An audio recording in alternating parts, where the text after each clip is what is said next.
موت ایک ایسی حقیقت ہے جس سے جان چھڑانا ممکن ہی نہیں ہے. صرف حضرت عیسیٰ علیہ السلام وہ پیغمبر ہیں جن پر ابھی تک موت واقع نہیں ہوئی اور ان پر بھی واقع ہوگی. تو میں اور آپ کس کھیت کی مولی ہیں؟ تو اس لیے عقل مند انسان وہ ہے جو آخرت کو سامنے رکھ کے زندگی گزارے اور دنیا میں آخرت کی تیاری میں لگ جائے. دنیا کو مسافر خانہ سمجھ کے انجوائے کرے بس. اس سے زیادہ دنیا کو فری کرانے کی کوشش نہ کرے. جو زیادہ دنیا کو فری کرائے گا ڈپریشن میں جائے گا. وہ کیوں ڈپریشن میں جائے گا؟ دنیا اس محبوبہ کی طرح ہے جس کو آپ بہت فری کرا رہے ہیں لیکن وہ ٹائم پاس کر رہی ہے آپ کے ساتھ. سمجھ رہے ہیں؟ کسی کو ایسی معشوقہ مل جائے کہ آپ دل دے بیٹھے اور وہ آپ کے ساتھ ٹائم پاس کر رہی ہو, اسے جیسے ہی آپ سے اچھا نظر آیا وہ آپ کو چھوڑ کے وہاں چلی جائے, تو وہ محبوبہ ڈپریشن ٹینشن ہے یا نہیں ہے؟ تو اب دنیا کیا کرتی ہے, آپ جب جوان ہوتے ہو آپ کو عیاشی کراتی ہے, بڑی رنگینیاں دکھاتی ہے. یہ آہستہ آہستہ اس کو جوان لوگ نظر آتے ہیں, آپ ایکسپائر ہونا شروع, تو وہ آپ کو ٹاٹا کر کے جانے لگتی ہے.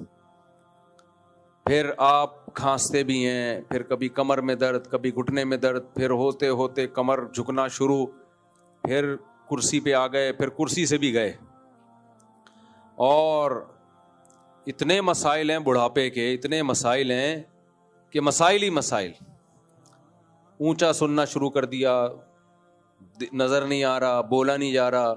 میں اپنا 11 سال پرانا بیان سن رہا تھا 20 رکعت تراویح پہ, میں نے ریکارڈ کرایا تھا ریفرنس کے ساتھ. میں نے کہا یار کیا ٹائٹ آواز تھی یار اس وقت, تو گلا ہی بیٹھا رہتا ہے ہر وقت. مجھے یقین نہیں آ رہا تھا میری آواز ہے, ایسی خاندانی آواز تھی, ابھی بھی ہے لیکن گلا بیٹھا رہتا ہے ہر وقت. بہرحال یہ بڑھاپا ہے, کیا کہہ سکتے ہیں اس کو, جوانی میں کیوں نہیں بیٹھا رہتا تھا. تو کیا ہے یہ آہستہ آہستہ آہستہ آہستہ, یہ جو سب سے زیادہ ٹینشن اور ڈپریشن ہوتی ہے نا, یہ ایکٹروں کو ہوتی ہے. پتہ ہے آپ کو, جو ایکٹر لوگ ہیں نا جن کی زندگی شو بازیوں میں گزری ہوتی ہے, سب سے زیادہ ڈپریشن اور اسٹریس میں وہ جاتے ہیں.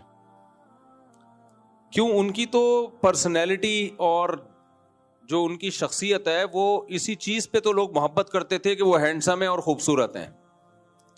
جب وہ ظاہر ہے کب تک ہینڈسم رہے گا بھائی؟ تو لوگ کہتے ہیں وہ یہ کرا لیتے ہیں چہرے کو, بھائی جو مرضی کرا لو, بڑھاپے سے کسی کا باپ بھی نہیں روک سکتا. استری کر لو منہ کے اوپر, ساری سلوٹیں ختم ہو جائیں گی. اچھی والی استری کر لو, لیکن کب تک؟ بڑھاپا بتا دیتا ہے کہ اب آپ بوڑھے ہو گئے.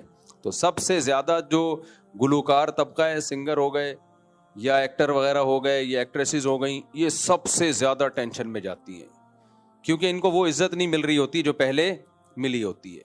لوگ جھوٹے منہ سے تعریف تو کر رہے ہوتے ہیں, ماشاءاللہ ابھی بھی آپ بڑے ہینڈسم لگ رہے ہیں. وہ سب کو پتا ہوتا ہے پھینک رہا ہے, سب کو پتا ہوتا ہے کیا کر رہی ہے, پھینک رہا ہے.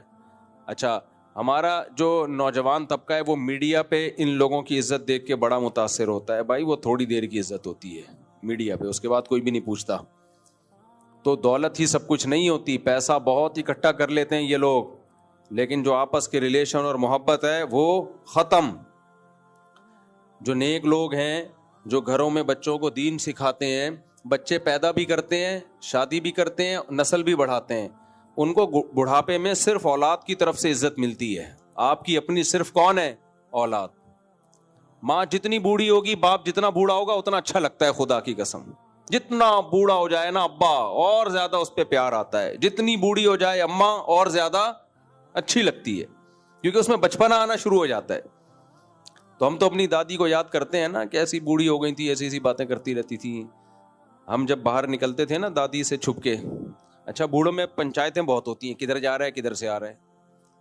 بوڑھوں میں ایک مسئلہ یہ ہوتا ہے کہ کدھر جا رہا ہے, ہر چیز کی ان کو رپورٹ چاہیے, اور سنتے اونچا ہیں. تو ہماری دادی کا کمرہ ہمارے مین گیٹ کے قریب ہی تھا, نکل کے جانے لگتے تو کہاں جا رہے ہو, پھر بتاتے وہاں جا رہے ہیں, تو اونچا سنتی تھی. 2 دفعہ بتاؤ 3 دفعہ آدمی ٹینشن میں آتا. تو مجھے یاد ہے ایک دفعہ میں کرالنگ کرتا ہوا جا رہا تھا, دادی اپنے تخت شاہی پہ بیٹھی ہوئی ہے اور اس تخت کے نیچے تہیں, وہ پرانے زمانے کا جہیز کا ایک بکسا رکھا ہوا تھا. ایک پاندان ہوا کرتا تھا پہلے ہندوستانی عورتوں کے پاس, کتھا چونا اس میں اتنا سا پان لیا, وہ لگاتی تھی کتھا چونا لگا کے منہ میں رکھا اور اپنی نیت باندھ لی, یہ کام تھے. اب جو نئی نسل ہے نا یہ بوڑھی ہوگی, اللہ کی پناہ ہے. پہلے ان کی زندگیاں نمازوں میں, روزے میں, اللہ اللہ کرنے میں گزری, تو بڑھاپے میں اسی کام میں وہ انجوائے کرتے تھے, تسبیح, نماز. اب جو نئی نسل ہے بوڑھی ہوگی تو اس کو انسٹاگرام پہ اپنی پرانی جوانی کی ویڈیو دیکھنے کے علاوہ کوئی کام نہیں ہوگا. اچھا خیر, ہم کہاں چلے گئے؟ تو ہم کرالنگ کر کے نکلتے تھے, ایسے کر کے نا, کرالنگ کر کے جا رہے ہیں, کرالنگ کر کے آ رہے ہیں. کھانا کھا لیا نہیں کھایا, یہ بوڑھیاں کو فکر لگی ہے. تو جس دن ہماری دادی کا انتقال ہوا ہے نا, جو ہم پہ جو قیامت گزری ہے وہ ہم جانتے. گھر ایسا بالکل سونا سونا ہو گیا. تو آپ کو محبت صرف آپ کے اپنوں سے ملتی ہے بڑھاپے میں, اور کوئی بھی بولو نہیں پوچھتا. تو اس لیے رنگ رلیوں پہ زمانے کی نہ جانا اے دل, یہ خزاں ہے جو با انداز بہار آئی ہے. یہ جو ایکٹر لوگ اور ایکٹریسز ہیں اور یہ جو بالی ووڈ اور ہالی ووڈ کی دنیا ہے, یہ صرف دیکھنے میں کیا ہے, خوبصورت باغ ہے, باقی اندھیرے ہی اندھیرے. تو اللہ میں دل لگاؤ, اللہ سے دل لگاؤ. جو جس کا اللہ سے دل لگ گیا نا نماز روزے میں, اس کی زندگی اتنی مزے کی ہے, کیونکہ اللہ ہر جگہ ہے, ہر وقت ہے.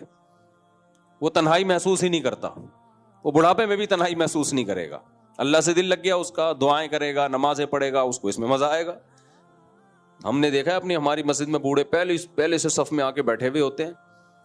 کیوں بھائی؟ ان کو مسجد میں اللہ سے دل لگ گیا ہے. اور میں نے تو جو نمازی بوڑھے ہوتے ہیں نا, ان کو ٹینشن کیا دیکھی ہے, جب بیمار ہوتے ہیں کہتے ہیں یار مسجد نہیں جایا جا رہا, یہ ٹینشن ہو رہی ہے ان کو, مسجد نہیں جایا جا رہا, بس یہ ٹینشن. 105 سال کے بوڑھے تھے یہاں پہ, 105 کیسے, برٹش آرمی میں تھے وہ, تو ابھی تک برطانیہ سے ان کی پینشن آتی تھی. اور یہ میں بات کر رہا ہوں 2006 کی, یہاں رہتے تھے ہمارے پڑوس میں. کتنی عمر تھی؟ 105 سال, اور یہ مستند, اور پینشن ابھی تک برٹش آرمی سے ان کی آتی تھی. تو کیسے نماز پڑھنے آیا کرتے تھے یہاں, اور تراویاں پوری پڑھتے تھے ہمارے پیچھے. 2007-8 تک پوری تراویاں پڑھتے تھے. ایک دن میں نے کیا کیا, سردے والی آیت پڑھ کے رکوع میں چلا گیا نا. جب سردے والی آیت پڑھ کے آپ رکوع میں چلے جائیں تو رکوع میں بھی نیت کی جا سکتی ہے, ورنہ سردے میں ادا ہو ہی جاتا ہے. تو وہ کہنے لگے مفتی صاحب سردے والی آیت, حالانکہ حافظ نہیں تھے, مفتی صاحب سردے والی آیت تھی, سردہ کدھر گیا. اتنے بوڑھوں کو پتا تھا کہ سردے والی آیت ہے. ایک دن مجھے کہنے لگے مفتی صاحب کہ سجدے میں بھی چلا جاتا ہوں, کھڑے ہو کے تراویح پڑھ لیتا ہوں, یہ جو بار بار اٹھک بیٹھک ہے یہ اب تھوڑی سی پرابلم ہو رہی ہے.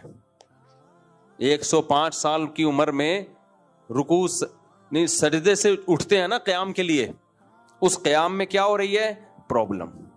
میں نے کہا 105 سال میں بھی اگر پرابلم نہیں ہوگی, پھر بھی کر رہے تھے. اور آج 50 سال 40 سال کے نوجوانوں کو دیکھ لو, 25-30 کڑاکے نکلتے ہیں جب وہ سردے سے قیام میں جاتے ہیں. ایسے جا رہے ہوتے ہیں جیسے کوئی کرین لا کے ان کو اٹھانا پڑے گا, اتنے کڑاکے نکل رہے. ایک نوجوان آیا 35 سال کا, کہتے ہیں مفتی صاحب جب میں سجدے سے اٹھتا ہوں تو کڑک کڑک کی آواز آتی ہے گھٹنے سے. گھٹنے سے کس کی آواز آتی ہے؟ کڑک کڑک کی آواز آتی. میں نے کہا پانی وانی ختم ہو گیا گھٹنے کا, لگ رہا ہے جو گریس ہوتا ہے نا گھٹنے میں, اس کی وجہ سے. ہاں, وہ کہنے لگا میرے گھٹنے کڑاکے مار رہے ہیں. تو مجھے اتنی ہنسی آئی, میرے لیے نماز پڑھانا مشکل ہو گیا. میں نے کہا اس کی عمر دیکھو اور اس کے گھٹنے کیا مار رہے ہیں. کہہ رہے میرے گھٹنے کڑاکے مار رہے ہیں مفتی صاحب. تو پھر مجھے شعر یاد آتا ہے, رنگ چہرے کا زرد کیسا ہے, آئینہ گرد گرد کیسا ہے, کام گھٹنوں سے جب لیا ہی نہیں, پھر یہ گھٹنوں میں درد کیسا ہے. تو وہ 105 سال کے بزرگ تہجد بھی پڑھتے تھے. یہ کیا ہے؟ یہ ہے اللہ سے تعلق کی برکت. خوش رہتا ہے انسان, اللہ سے تعلق ہوتا ہے نا تو دل جوان رہتا ہے. ہمارے شیخ حضرت مفتی رشید احمد صاحب 78 سال کے تھے, ایسے خوش, کیونکہ تعلق کس سے ہے؟ اللہ سے.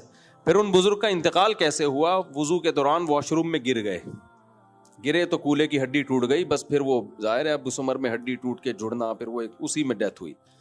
ورنہ اگر وہ گرتے نہیں تو شاید اور نکال. اور یہ بوڑھوں کے ساتھ مسئلہ ہوتا ہے, یہ اکثر واش روم میں پھسل کے گرتے ہیں, تو بوڑھوں کا بڑا خیال کیا کرو.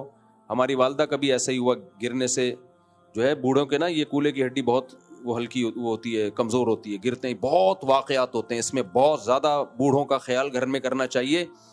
کہ واش روم میں کوئی ایسی چپلیں ٹائلیں لگی ہوتی ہیں پھسلتی ہیں وہ ٹائلیں, اچھے بھلے لوگ پھسل رہے ہیں آج کل, تو اس کا خیال کرنا چاہیے بوڑھوں کے لیے واش روم میں ایسا انتظام ہو کہ وہ پھسلے نہیں, ایسی ٹائلیں نہ ہو. یہ بہت زیادہ واقعات ہوتے ہیں. خیر جی, ہم آگے چلتے ہیں. تو اللہ نے کیا فرمایا, اللہ نے موت اور زندگی کو پیدا کیا لیبلوکم ایکم احسن عملا, تاکہ اللہ تمہیں آزمائے کہ کون اچھا عمل کرتا ہے. یعنی اللہ نے بتا دیا اگر موت نہ ہوتی تو سارے 2 نمبر ہوتے. صحیح ہے نا, سارے کیا بنے ہوتے, بس یہی دنیا ہے, ہمیشہ رہنا ہے تو ادھر بھی کھا لو ادھر بھی کھا لو, یہ بھی کر لو وہ بھی کر لو, پھر پراپرٹیوں پہ پراپرٹیاں بناتے چلے جاتے. اللہ کہتے ہیں میں نے تمہارے ساتھ ایک موت بھی لا کے کھڑی کر دی ہے. جب تم دیکھو گے نا اتنی بڑی بڑی بلڈنگیں اور حیدری کی مارکیٹیں اور عید کی راتوں میں سجنے والی مارکیٹیں اور رنگ رلیاں, تو قبرستان کے اندھیرے بھی تمہیں نظر آئیں گے کہ جتنا بھی گھوم لو آنا کہاں ہے, ادھر ہی آنا ہے, لیٹنا ادھر ہی ہے. تو اللہ نے فرمایا ایکم احسن عملا, اللہ دیکھنا چاہتا ہے کون اچھا عمل کرتا ہے. پھر اللہ نے اپنی قدرت بیان کی ہے سورہ ملک میں کہ تم اس آسمانوں کی طرف نظر اٹھا کے دیکھو, تمہیں اللہ کی تخلیق میں کوئی عیب نظر آتا ہے؟ فرجع البصر کرتین, بار بار اس کائنات میں نظر اٹھا کے دیکھ. ینقلب الیک البصر خاسئا, تیری نظر ذلیل ہو کے واپس لوٹے گی اور تجھے اس کائنات میں کوئی عیب نظر نہیں آئے گا. تو اگر کہے گا نا کہ زمین اتنی زیادہ ڈگری جھکی ہوئی ہوتی تو زیادہ اچھا تھا, لیکن تیرے سائنسدان رپورٹ پیش کریں گے جتنی ڈگری جھکی ہوئی ہے اس سے زیادہ سوٹیبل نہیں. تو اگر کہے گا اتنی بارش اور زیادہ ہوتی تو زیادہ اچھا ہوتا, تو محکمہ موسمیات والے جو رپورٹ پیش کریں گے کہیں گے جتنی بارش کی زمین کو ضرورت ہے اتنی ہی برس رہی ہے. ہر چیز میں ایسی زبردست کیلکولیشن ہے. اللہ کہتے ہیں ینقلب الیک البصر, تیری نظر لوٹے گی تھک ہار کے رسوا ہو جائے گی اور تو کہنے پر مجبور ہوگا کہ میرا رب ہر عیب سے پاک ہے. آگے اللہ تعالیٰ فرماتے ہیں, پھر اللہ نے آسمان میں ستاروں کا تذکرہ کیا. اللہ فرماتے ہیں وَلِلَّذِينَ كَفَرُوا بِرَبِّهِمْ, جو لوگ ان تمام نشانیوں کا انکار کرتے ہیں اور اپنے رب کے ساتھ کفر کرتے ہیں ان کے لیے جہنم کا عذاب ہے. اذا القوا فیہا سمعوا لہا شہیقا وہی تفور, جب وہ اس جہنم کی آگ میں ڈالے جائیں گے وہ غیظ و غضب سے کھول رہی ہوگی. تکاد تمیز من الغیظ, قریب ہے کہ غیظ و غضب سے پھٹ پڑے. یعنی جہنم کی ہولناکی کا اللہ نے نقشہ کھینچا ہے. جیسے کسی دہشت گرد جو غصے والا اس کے حوالے آپ کو کر دیا جائے تو کیا کچمبڑ بنائے گا. تو جہنم کو نافرمانوں پہ اتنا غصہ ہوگا کہ ایسے جیسے ہم کہتے ہیں نا بھائی تو اتنا غصہ ہو رہا ہے کہ پھٹ نہ جائے, تو ہلاک نہ ہو جائے, ایسا غضب ہوگا جہنم کا. اللہ ہم سب کو محفوظ رکھے. فرمایا کلما القی فیہا فوج سألہم خزنتها, جب بھی اس میں کوئی گروہ ڈالا جائے گا جہنمیوں کا تو جہنم میں جو فرشتے ہیں مامور ہیں وہ پوچھیں گے الم یاتکم نذیر, کیا تمہیں اس آگ سے ڈرانے والا کوئی نہیں آیا دنیا میں؟ کسی نے بتایا نہیں تھا؟ اللہ تو ظالم نہیں ہو سکتا کہ اپنے بے گناہ بندوں کو پکڑ پکڑ کے آگ میں ڈالتا رہے. یا انہیں پہلے اس آگ سے ڈرایا نہ ہو اور معصوموں کو ڈال دے آگ میں, تو کیا تمہیں کوئی ڈرانے والا نہیں آیا تھا؟ تو جہنمی کیا کہیں گے بلا قد جاءنا نذیر, کیوں نہیں بھائی ہمارے پاس ڈرانے والا آیا تھا. فکذبنا وقلنا ما نزل اللہ من شیء, ہم نے انکار کر دیا, ہم نے کہا آسمان سے خدا نے کچھ بھی نازل نہیں کیا. بہت سے لوگ گاڈ کو مانتے ہیں لیکن کہتے ہیں گاڈ نے بنا کے چھوڑ دیا ہے. 2-4 دن پہلے, چند دن پہلے یونیورسٹی کے پروفیسر کا ایک ٹک ٹاک پہ وہ کلپ چل رہا تھا, کہہ رہے تھے خدا ہے ٹھیک ہے تو اس کو کیا لینا دینا ہم سے, بھائی بنا کے اس نے چھوڑ دیا اور فزکس کے قوانین میں ہم کو چلا دیا, تو بس ٹھیک ہے بنا دیے, کیا کریں بھائی. تو اس کا مطلب وہ جو اللہ ہے اس کا تو کوئی ریلیشن مخلوق کے ساتھ ہے ہی نہیں, تو کیوں بنا کے چھوڑ دیا بھائی؟ اس نے کیا مقصد کیا تھا اس کا؟ ایویں دنیا میں کوئی عقل مند آدمی ایویں کوئی کام کرتا ہے بھائی؟ دیکھو مجھے ایک بات بتاؤ, ادھر توجہ رکھیں میری طرف. مجھے ایک بات بتاؤ, آپ نے کسی کو ٹھیکہ دیا یہ بناؤ, بڑا خوبصورت بنگلہ بنا دیا, کسی نے پوچھا کیوں بنایا, آپ نے کہا ایویں. بھائی کیا مقصد یار؟ اس بنگلے سے زیادہ حسین کیا ہے؟ یہ کائنات ہے، اتنی بڑی کائنات جس کی وسعتیں ختم نہیں ہو رہی، اور اس میں اتنا عجیب و غریب انسان، پوری کائنات انسان کے لیے، اور انسان پیڑے کھانے کے لیے، یہ نہیں ہو سکتا۔ اس لیے قرآن کہتا ہے کہ ان سے کہا جائے گا کہ کیا تمہارے پاس کوئی ڈرانے والا نہیں آیا؟ وہ کہیں گے جہنمی، ما انزل اللہ من شیء، ہم نے کہا تھا کہ خدا نے کچھ بھی آسمان سے نازل نہیں کیا۔ انسانوں کی گائیڈنس کے لیے نہ کوئی پیغمبر آیا ہے، نہ کوئی آسمانی کتاب آئی ہے۔ جب کوئی کتاب ہی نہیں ہے تو ہم اپنی منمانی زندگی گزاریں گے، جو بین الاقوامی رولز بنے ہوئے ہیں ہم اس کو فالو کریں گے۔ خدا کے رولز کیا ہیں ہمیں اس کی ضرورت نہیں۔ عدالت اگر خلا کی ڈگری تھما دیتی ہے، پاکستان میں رہتے ہیں ٹھیک ہے، کسی مفتی سے پوچھنے کی ضرورت، بولو نا، اب تو کیا ہو گیا؟ نہیں، کہ یہ شرن خلا ہوا ہے کہ نہیں ہوا۔ ہمارا دل چاہے گا شراب پینے کا، ہم پیئیں گے۔ ہمارا دل زنا کو چاہے گا، ہم کریں گے۔ ہمارا دل ماں باپ کے سامنے بدتمیزی کا چاہے گا تو ہم کریں گے۔ ہمارے بھی اسی طرح رائٹس ہیں جس طرح کس کے رائٹس ہیں؟ باپ اور ماں کے، کوئی فرق نہیں ہے۔ میرج، شادی کر کے رہیں یا گرل فرینڈ بنا کے رہیں، یہ ہماری پرسنل لائف ہے، اس میں مولویوں کو ٹانگ اڑانے کی ضرورت نہیں۔ مولویوں کا اس میں کوئی دخل نہیں ہے۔ ہر آدمی کی اپنی ایک نجی لائف ہوتی ہے، پرسنل لائف ہوتی ہے۔ آگے جانا چاہ رہا تھا میں، لیکن اب اچھا نہیں ہے۔ مجھے ہی پسند ہو یا مجھے شی پسند ہو، یہ میری چوائس ہے، سمجھ رہے ہیں نا؟ مولوی لوگ تو قرآن کا واقعہ سناتے ہیں، لوط علیہ السلام کی قوم کو ہی پسند تھے، اللہ نے پوری قوم کو اٹھا کے پٹخ کے مار دیا، ہلاک کر دیا۔ اور لوط علیہ السلام نے کہا انی لعملکم من القالین، مجھے سخت نفرت ہے تمہارے اس غلیظ اور پلید عمل سے۔ تو آپ سیکولر لوگوں کو بتاؤ، کہیں گے بھائی یہ نجی مسئلہ ہے، یہ ان کی پرسنل لائف، کسی کو پسند ہی۔ اچھا، اس سے بڑا جرم یہ کہ آپ ہی ہو اور آپ اپنے آپ کو شی کہنا پسند کر رہے ہو، آپ شی ہو اور اپنے آپ کو ہی کہنا پسند کر رہے ہو۔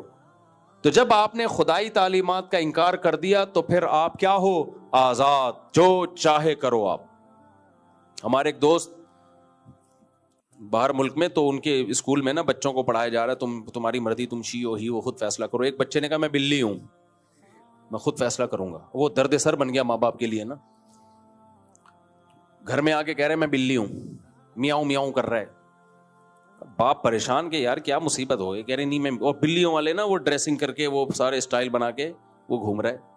میری مرضی، میری نجی زندگی ہے، میں اگر بلی ہوں تو میں کیا ہوں؟ اس کے ابا نے اس کا علاج کیسے کیا؟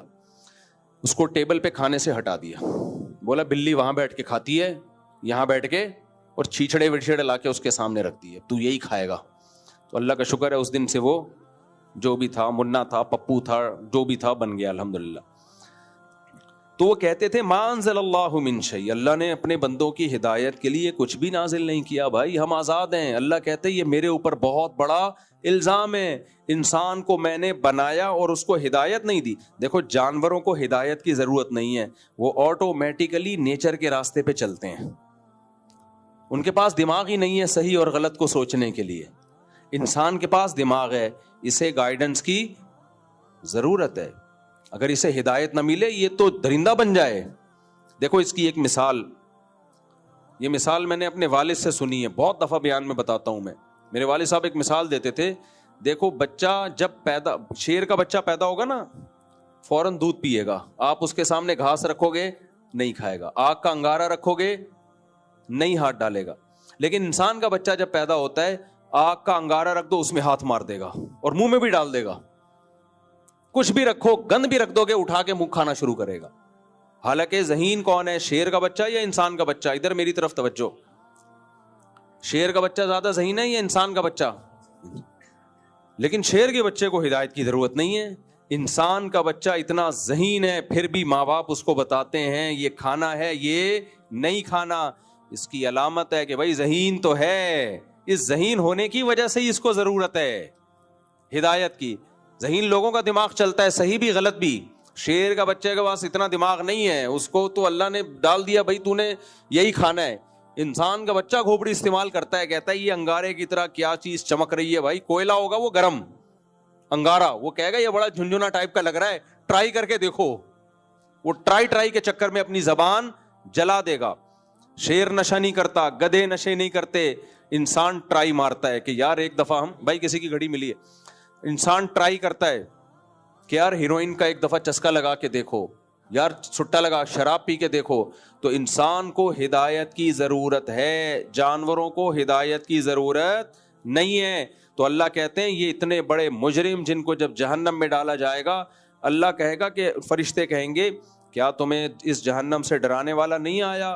وہ کہیں گے آیا, علماء بھی آئے, پیغمبر بھی آئے, آسمانی کتابیں بھی آئیں, لیکن ہم نے کہا ما انزل اللہ من شیء, اللہ نے آسمان سے کچھ بھی نازل نہیں کیا. وقالوا لو كنا نسمع او نعقل ما كنا في اصحاب السعیر, پھر خود کہیں گے کہ اگر ہم ان پیغمبروں کی بات سن لیتے اور عقل سے کام لے لیتے, آج ہم اس بھڑکتی ہوئی آگ میں جل نہیں رہے ہوتے. اسی مضمون کو قرآن نے دوسرے مقام پہ بیان کیا ہے. جہنمی جب جہنم میں جائیں گے, اللہ کہے گا افا حسبتم انما خلقناکم عبثا, کیا تم نے یہ گمان کر لیا تھا کہ ہم نے تم کو بیکار پیدا کیا ہے؟ یہ کتنی عجیب آیت ہے. کیا تم یہ سمجھ بیٹھے تھے کہ ہم نے تم کو بیکار پیدا کیا ہے, جو چاہے کرتے رہو؟ جس کا آخرت پر ایمان نہیں ہے اور وہ سمجھتا ہے میں اپنے عمل کا جواب دہ نہیں ہوں, تو وہ 100 انسانوں کو بھی قتل کر سکتا ہے. وہ ایٹم بم گرا کے دنیا کی ایسی کی تیسی بھی کر سکتا ہے. وہ غزہ کے بچوں کی ویڈیوز آ رہی ہیں, کیسا خون کھولتا ہے, رات کو آدمی دیکھے تو نیند غائب, ختم نیند. وہ سب کچھ کرے گا. کیوں؟ جب اس کا یہ خیال ہے کہ موت کے بعد زندگی نہیں ہے, کوئی حساب لینے والا. دیکھو جب پتا ہو نا کیمرہ لگا ہوا ہے, کوئی دیکھ رہا ہے اور اس کی سزا لازمی ملے گی, تو جرائم کتنے کم ہو جاتے ہیں دنیا میں. چور کو پتا ہو میں جو کر رہا ہوں 100% پکڑا جاؤں گا, مجھے سزا ملے گی, کبھی بھی چوری نہیں کرے گا. تو اللہ کہتے ہیں تمہارا جرم یہ تھا کہ تم نے حساب و کتاب کے دن کا انکار کیا, اس نے ہر جرم کو تمہارے لیے حلال کر دیا, اور سب سے بڑا جرم اس کا آخرت کا انکار ہے. تو اللہ کہتے ہیں وہ لوگ کہیں گے لو کننا نسمع او نعقل, کاش ہم سن لیتے یا عقل سے کام لے لیتے, آج ہم اس بھڑکتی ہوئی آگ میں جل نہیں رہے ہوتے. فاعترفوا بذنبہم, اللہ کہتے ہیں دیکھو آج انہوں نے اپنے گناہ کا اعتراف کر لیا. دنیا میں کر لیتے بچ جاتے. فسحقا لاصحاب السعیر, پھر اللہ فرماتے ہیں ان الذین یخشون ربہم بالغیب, وہ لوگ جو بن دیکھے اپنے رب سے ڈرتے ہیں. کتنا ڈرتے ہیں؟ گناہ کا جب دل میں خیال آئے نا تو اللہ کا خوف ان کو اس گناہ سے روک دے, اتنا ڈرتے ہیں. تبھی حدیث میں آتا ہے کہ ایک دعا نبی صلی اللہ علیہ وسلم نے سکھائی ہے, اللہم اقسم لنا من خشیتک ما تحول به بیننا وبین معصیتک. بڑی زبردست دعا. اے اللہ اپنا اتنا خوف ہمارے دلوں میں ڈال دے کہ وہ خوف ہمارے اور تیری نافرمانی گناہ کے درمیان دیوار بن جائے. زیادہ خوف نہیں چاہیے, صحت خراب ہوگی, ہر وقت اللہ کا خوف رہے گا, کانپتا رہے گا, ڈپریشن میں جائے گا. ایسے بھی لوگ بزرگ گزرے ہیں جن پر اللہ کا خوف کا غلبہ ہوا, اتنا خوف ہوا کہ وہ مر گئے خوف سے. ایسے بھی لوگ ہیں, ان کا دماغ خراب ہو گیا. تو اللہ اتنا خوف چاہیے, کیونکہ خوف کا مقصد کیا ہے؟ برائی چھوٹ جائے, جہنم سے بچ جائیں. تو اللہ اتنا خوف دے دے کہ جب گناہ کا دل میں خیال آئے نا تو وہ خوف گناہ اور تیرے ہمارے درمیان رکاوٹ بن جائے, وہ گناہ سے روک لے.